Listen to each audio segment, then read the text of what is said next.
Assalamualaikum warahmatullahi wabarakatuh. Perkenalkan, nama saya Ujian Niko, mahasiswa dari Program Studi Pendidikan Kimia, Fakultas Keguruan dan Ilmu Pendidikan, Universitas Maritim Raja Ali Haji. Baiklah, tujuan dalam pembuatan video kali ini adalah untuk memenuhi syarat tugas UAS mata kuliah Kimia Organik Fisik yang diberikan oleh Ibu Nina Adriani, BSc Hons MSc. Baiklah, pada kesempatan kali ini saya akan menjelaskan salah satu materi mengenai reaksi substitusi dan eliminasi nukleofilik. Sebelum saya menjelaskan mengenai materi reaksi substitusi dan eliminasi nukleofilik, adapun beberapa tujuan pembelajaran dari materi ini. Yang pertama, untuk mengetahui definisi dari reaksi substitusi dan eliminasi nukleofilik. Yang kedua, untuk mengetahui jenis dari reaksi substitusi dan eliminasi nukleofilik. Yang ketiga, untuk menjelaskan mekanisme dari reaksi SN1 dan SN2 serta E1 dan E2. Baiklah, pada pembahasan yang pertama saya akan menjelaskan mengenai definisi, jenis dan mekanisme dari reaksi substitusi nukleofilik. Sebelum saya membahas tentang reaksi substitusi nukleofilik, saya akan menyinggung sedikit tentang reaksi substitusi secara umum. Apa itu reaksi substitusi? Reaksi substitusi yang biasanya sering kita dengar sebagai reaksi pertukaran gugus fungsi yang terjadi pada suatu atom atau gugus atom dari suatu senyawa hidrokarbon yang nantinya akan digantikan oleh atom atau gugus atom lainnya. Jadi di dalam reaksi substitusi ini, suatu gugus atom yang terdapat di dalam rantai utama akan meninggalkan rantai utama tersebut dan tempatnya yang kosong akan digantikan oleh gugus atom lainnya. Nah, pada reaksi substitusi ini, ada atom atau gugus atom yang terikat dan ada juga yang lepas. Reaksi substitusi pada umumnya hanya terjadi pada senyawa jenuh atau senyawa alkana. Nah, senyawa alkana ini dapat mengalami reaksi substitusi dengan halogen atau atom-atom yang terdapat di dalam unsur golongan 7A. Sekarang kita masuk pada definisi reaksi substitusi nukleofilik. Nukleofilik merupakan reaksi yang menyebabkan terjadinya suatu reaksi substitusi, di mana sebuah nukleofil yang kaya akan elektron akan berikatan atau menyerang muatan positif dari suatu gugus senyawa kimia yang disebut dengan gugus pergi atau leaving group. Nah, ini merupakan bentuk umum dari reaksi substitusi nukleofilik, yang mana RX berupa alkil halida yang menandakan substrat dengan gugus pergi. Nah, pada reaksi tersebut, Y- adalah gugus pengganti atau nukleofil yang terdapat pasangan elektron. Kemudian, gugus pengganti atau nukleofil ini akan menyerang substrat yang membentuk ikatan baru sehingga membentuk suatu produk utama yaitu Ry. Sementara itu, X yang berperan sebagai gugus pergi atau leaving group akan melepaskan dirinya bersama dengan pasangan elektron yang membentuk spesi X-. Selanjutnya, jenis reaksi substitusi nukleofilik. Menurut kinetikanya, reaksi substitusi nukleofilik dapat dikelompokkan menjadi reaksi SN1 dan SN2, sehingga dapat dilihat perbedaannya sebagai berikut. Nah, pada reaksi SN1 memiliki beberapa karakteristik. Yang pertama, prosesnya terjadi melalui dua tahap. Yang kedua, bereaksi dengan nukleofilik lemah atau basa Lewis, contohnya H2O dan ROH. Yang ketiga, bereaksi baik dengan alkil halida tersier dan alkil halida sekunder.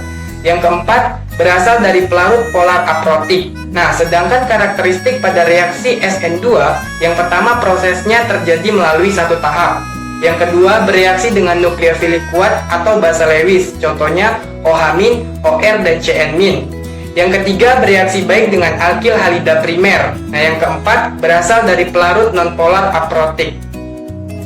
Selanjutnya, mekanisme dari reaksi substitusi nukleofilik. Reaksi substitusi nukleofilik terdiri dari dua mekanisme reaksi, yaitu mekanisme reaksi SN1 dan SN2. Di sini saya akan menjelaskan mekanisme reaksi SN1 terlebih dahulu. Mekanisme reaksi SN1 adalah suatu proses substitusi di mana prosesnya terjadi melalui dua tahap. Substitusi unimolekul meliputi proses ionisasi awal substrat yang mengandung gugus pergi dan membentuk karbokation, kemudian diikuti oleh reaksi dengan nukleofil. Nah, pada tahap pertama, ikatan pada substrat antara karbon dan halogen akan terputus, sehingga terbentuknya karbokation dan gugus pergi. Pada proses tahap pertama ini berlangsung secara lambat.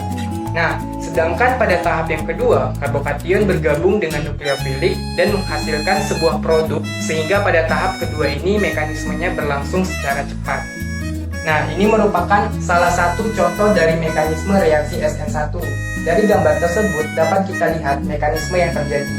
Pada tahap pertama, Br sebagai gugus pergi akan terlepas dan membentuk karbokation, sehingga reaksi ini berlangsung dengan lambat. Kemudian dilanjutkan pada tahap yang kedua, yaitu senyawa karbokation akan bergabung dengan nukleofil netral, yaitu CH3OH, dan senyawa tersebut masih dalam bentuk karbokation. Kemudian, karena masih kekurangan satu elektron, satu atom hidrogen pada senyawa CH3OH akan dilepaskan dan kemudian akan bereaksi dengan gugus pergi yang membentuk senyawa yaitu HBr, dan reaksi ini berlangsung dengan cepat. Selanjutnya, mekanisme reaksi SN2. Mekanisme reaksi SN2 adalah suatu proses substitusi di mana prosesnya hanya terjadi melalui satu tahap saja. Sehingga ketika ikatan pada gugus pergi mulai putus, maka akan terbentuknya ikatan pada nukleofilik. Substitusi biomolekul melibatkan pada tumpukan nukleofil dengan karbon substrat yang mengandung gugus pergi atau leaving group. Nah, ini merupakan salah satu contoh dari mekanisme reaksi SN2. Dilihat pada gambar, senyawa 1-bromofenil etana akan bereaksi dengan ion cyanida. Reaksi ini diawali dengan gugus Br yang terlepas dan kemudian terbentuknya karbokation. Setelah itu nukleofil akan masuk ke tempat gugus Br sebelumnya, sehingga terjadinya intermediate substitusi nukleofil, yang mana atom Br akan menjadi gugus pergi dan ion Cn akan menjadi gugus baru. Nah, setelah reaksi selesai, terbentuknya suatu produk baru yaitu 1-cyanofenil etana dan Br sebagai gugus perginya. Nah, pada reaksi ini terjadi konversi inversi, yaitu perpindahan letak gugus atom hidrogen pada produk awal berada pada garis struktur asil, setelah terjadi produk akhir berada pada garis struktur tebal. Selanjutnya kita masuk pada pembahasan mengenai reaksi eliminasi nukleofilik. Kata eliminasi artinya sebuah pelepasan. Jadi pada reaksi ini suatu atom atau gugus atom yang masing-masing terikat pada dua buah atom karbon yang letaknya berdampingan akan dilepaskan oleh suatu reaksi sehingga menghasilkan ikatan rangkap. Nah, reaksi eliminasi ini pada umumnya hanya terjadi pada senyawa alkena dan alguna. Reaksi eliminasi nukleofilik adalah suatu jenis reaksi organik di mana dua substituen berupa alkil atau cabang akan dilepas dari sebuah molekul hidrokarbon, baik dalam satu atau dua langkah mekanisme. Reaksi eliminasi ini juga dapat disebut sebagai penghilang beberapa atom yang terjadi dalam suatu senyawa. Nah, ini merupakan bentuk umum dari reaksi eliminasi. Dalam reaksi ini terdapat alkil halida dan sebuah basa, yang mana basa akan mengikat atom hidrogen, sehingga pada senyawa tersebut alkil halida akan terlepas. Nah, dalam kondisi inilah terjadinya reaksi eliminasi yang membentuk suatu senyawa alkena. Selanjutnya jenis reaksi eliminasi nukleofilik. Menurut kinetikanya, reaksi eliminasi nukleofilik dapat dikelompokkan menjadi dua, yaitu reaksi S1 dan E2, sehingga dapat dilihat perbedaannya sebagai berikut. Nah, pada reaksi S1 terdapat beberapa karakteristik. Yang pertama, dapat membentuk karbokation. Yang kedua, karbokationnya akan memberikan proton pada basa lalu akan terbentuknya senyawa alkena. Yang ketiga, basa akan merebut proton dari atom karbon yang berdampingan. Yang keempat, reaksi ini terjadi pada basa lemah dengan konsentrasi yang rendah. Sedangkan karakteristik pada reaksi E2, yang pertama nukleofil akan langsung mengambil proton dari atom karbon dan atom karbon gugus pergi.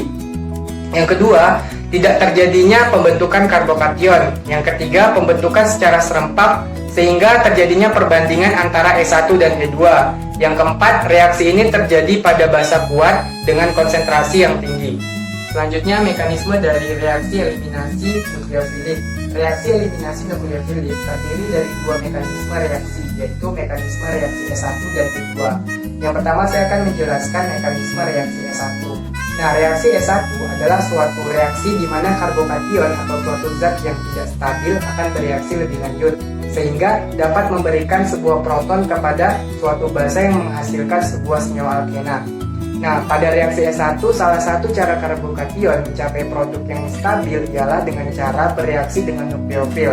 Pada reaksi S1 ini terjadi dua tahap. Nah, pada tahap pertama, reaksi eliminasi terjadi sangat lambat, sehingga pada reaksi S1 akan menunjukkan kinetika orde pertama dengan laju reaksi yang tergantung pada konsentrasi alkil halida. Sedangkan pada tahap yang kedua, basa akan merebut sebuah proton dari atom karbon yang letaknya itu berdampingan dengan karbon positif. Suatu reaksi S1 berlangsung melewati spesi antara karbokation, maka alkil halida tersier akan lebih cepat daripada alkil halida yang lainnya. Nah, ini merupakan salah satu contoh dari reaksi S1. Pada gambar, reaksi dimulai dari tahap yang pertama, yaitu pemisahan alkil halida yang terlepas dari senyawanya. Kemudian terbentuklah suatu karbokation, sehingga reaksi ini berlangsung dengan lambat. Kemudian dilanjutkan pada tahap yang kedua, di mana karbokation akan diserang oleh nukleofil, sehingga satu atom hidrogen pada karbokation akan dilepaskan. Dan pada senyawa tersebut akan membentuk suatu produk alkena. Nah, pada akhirnya, tahap reaksi ini akan berlangsung dengan cepat. Nah, yang kedua, mekanisme reaksi E2. Jadi reaksi E2 adalah reaksi eliminasi yang berupa alkil halida. Reaksi ini lebih dominan apabila digunakan oleh basa kuat seperti OH dan OR, serta temperatur yang tinggi.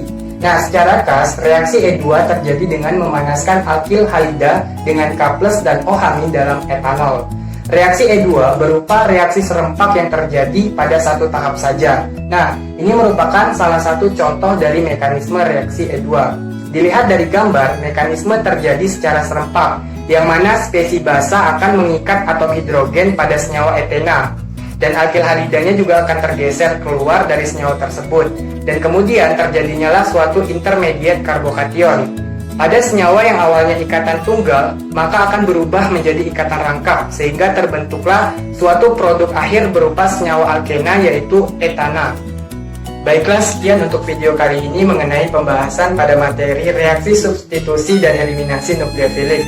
Mohon maaf jika ada kesalahan kata, semoga video ini bermanfaat bagi kita semua. Sekian dan terima kasih. Wabillahi taufiq wal hidayah. Wassalamualaikum warahmatullahi wabarakatuh.